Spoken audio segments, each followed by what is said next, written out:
A palavra agora, doutor Rafael Sampaio, o senhor tem 10 minutos. Muito obrigado pela sua presença. Deputado Davi Soares, agradeço o convite dessa casa, dessa comissão. Na pessoa de quem eu cumprimento todos os parlamentares aqui presentes, nosso amigo deputado Luiz Miranda aqui do Distrito Federal, as doutoras Fernanda, Neide, do Ministério Público, doutor Rodrigo, do Ministério Público do Distrito Federal. E pretendo, deputado, cumprir o horário à risca, né? Na realidade, como o doutor Rodrigo bem colocou, de forma irreparável, nós enfrentamos muitos desafios na apuração dos crimes cibernéticos. Ao ser convidado a participar dessa mesa, tive cuidado de conversar com um colega da Delegacia de Repressão dos Crimes Cibernéticos de Brasília, para saber quais são os principais desafios a serem enfrentados.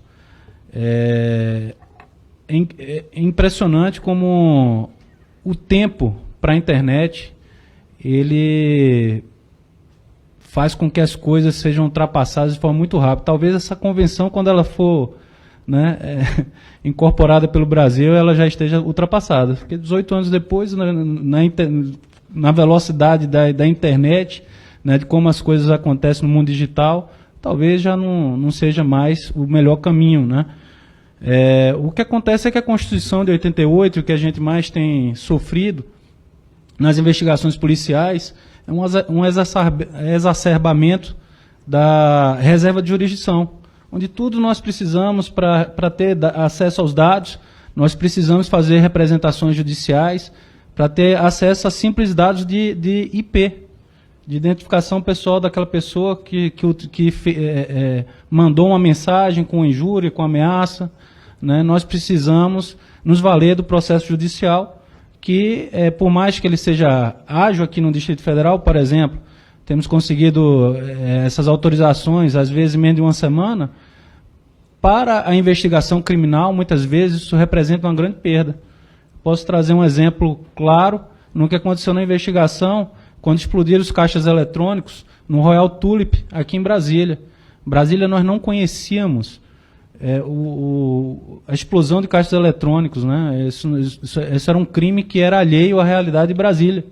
E hoje já vivemos uma realidade diferente.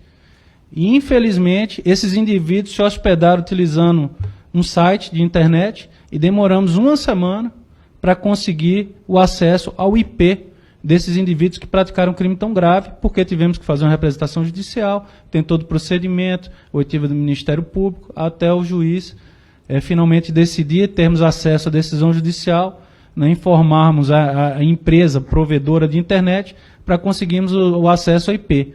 Né? Não vemos muito sentido em tamanha reserva de jurisdição.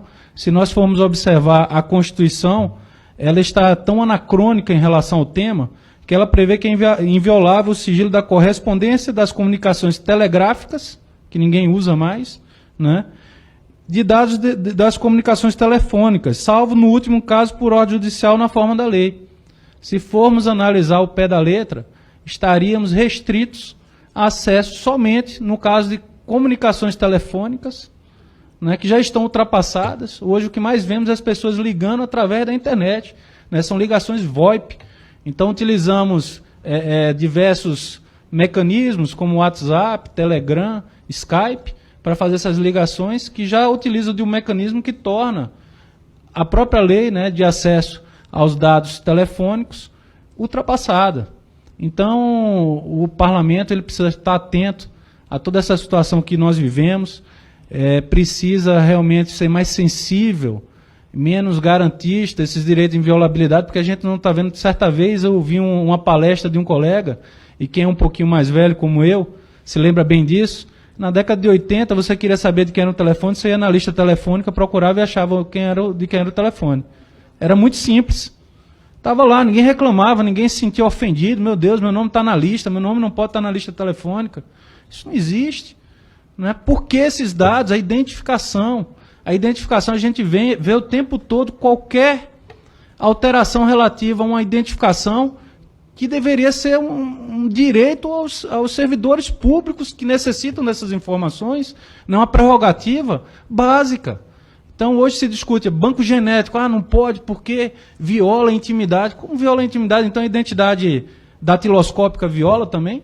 A fotográfica viola, e por que a genética viola e a fotográfica não viola? Sendo que se eu ler um mapa genético de uma pessoa, eu não vou saber quem é, né? A menos que esteja identificado, e uma fotografia eu olho, eu já sei quem é aquela pessoa.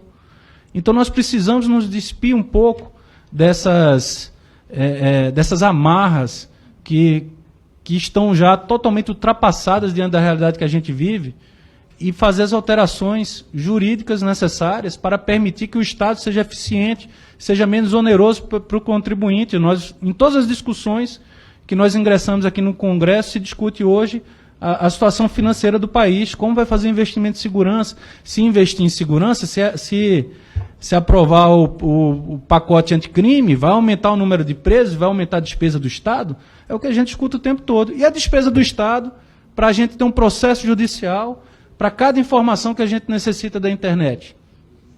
Por que não podemos ter? Qual é a falta de razoabilidade? E aí sim, todas as vezes que nós falamos de reserva de jurisdição, nós precisamos colocar o peso da razoabilidade, da proporcionalidade dessa medida. É razoável isso? Não nos parece razoável. Então, imediatamente, eu queria defender, hoje, é o maior calo para a investigação policial, segundo especialista, a necessidade de representação judicial, não que o judiciário crie algum embaraço, não cria, mas a despesa, a formalidade do processo, o custo disso, o tempo que se leva até ser deferido, gera grande prejuízo para a investigação.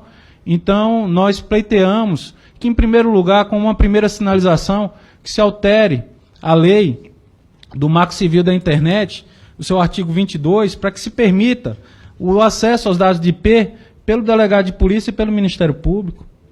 Por que não? Por que essa reserva de jurisdição nesse caso? Totalmente desnecessária. Estamos falando de uma simples identificação do usuário de uma rede, ou de um e-mail, ou seja lá do que for utilizado para uma prática criminosa. Qual o problema de se saber quem é aquela pessoa? Nenhum. Qual o direito que se está salvaguardando diante desse pedido de informação?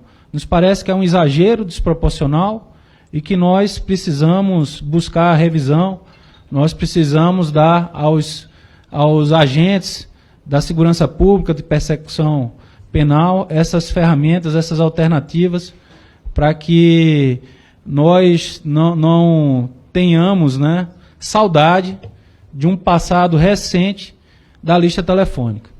Hoje nós temos saudade da lista telefônica, deputado. Né? Com a lista telefônica a gente identificava de quem era o telefone de todo mundo. Hoje, para a gente conseguir acesso a um dado telefônico, a todo um procedimento burocrático, caro, que faz com que as instituições sejam menos eficientes, né, e mais onerosas para uma população que já está muito sofrida, uma população que está clamando por um Estado mais eficiente. Então, essas considerações que nós tínhamos a expor. Muito obrigado, senhor deputado.